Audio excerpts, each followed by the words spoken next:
This is dangerous and reckless nuclear rhetoric. It's not new, as he has done it many times before.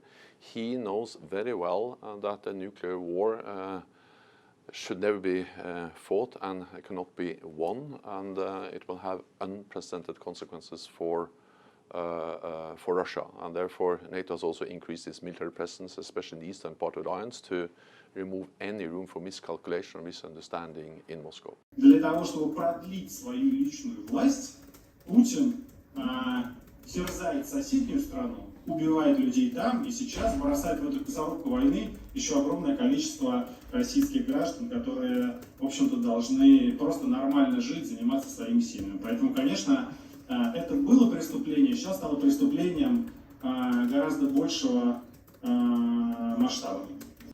Let us speak plainly. A permanent member of the United Nations Security Council invaded its neighbor, attempted to erase a sovereign state from the map. Russia has shamelessly violated the core tenets of the United Nations Charter. No more important than the clear prohibition against countries taking the territory of their neighbor by force. Again, just today, President Putin has made overt nuclear threats against Europe and a reckless disregard for the responsibilities of the non-proliferation regime. Now, Russia is calling up more soldiers to join the fight, and the Kremlin is organizing a sham referenda to try to annex parts of Ukraine, an extremely significant violation of the UN Charter. This world should see these outrageous acts for what they are. Putin claims he had to act because Russia was threatened. But no one threatened Russia, and no one other than Russia sought conflict. Other sanctions should be imposed on Russia, just because we really need to make sure that the war is ended as fast as possible. Without sanctions, without unity, without help, it will be very hard to do. Ukrainians are paying their lives for that.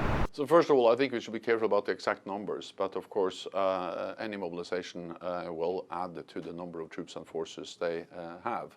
That will take time, and they will require equipment, and what we have seen so far is that the Russian troops are ill-equipped.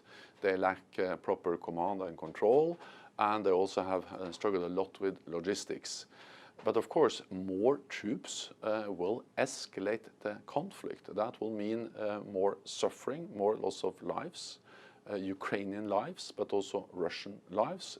President Putin can end this war by withdrawing his forces, by stopping invading another country. This is just another proof of Putin that he is not interested in peace, that he is interested in escalating his war of aggression. This is also yet another sign of his desperation with how his aggression is going against Ukraine. And as I mentioned, this announcement, so this mobilization, partial mobilization, together with the confirmation of the referenda, this is clear signal also to the entire international community, especially during this crucial week in the General Assembly of the United Nations in New York.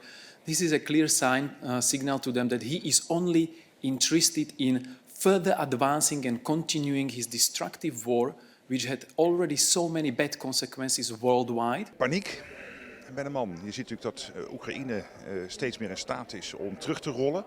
Grote stukken terug heeft veroverd. Overigens nog wel een gebied zo groot als Hongarije, wat nog in Russische handen is. Dus we zijn er echt nog niet. Je ziet ook dat de westerse steun begint te werken. Hè? Dus onze hulp met wapensystemen en andere dingen. Daar moeten we ook echt mee doorgaan. Rusland mag deze oorlog niet winnen. Maar dit is wel een soort paniekreactie.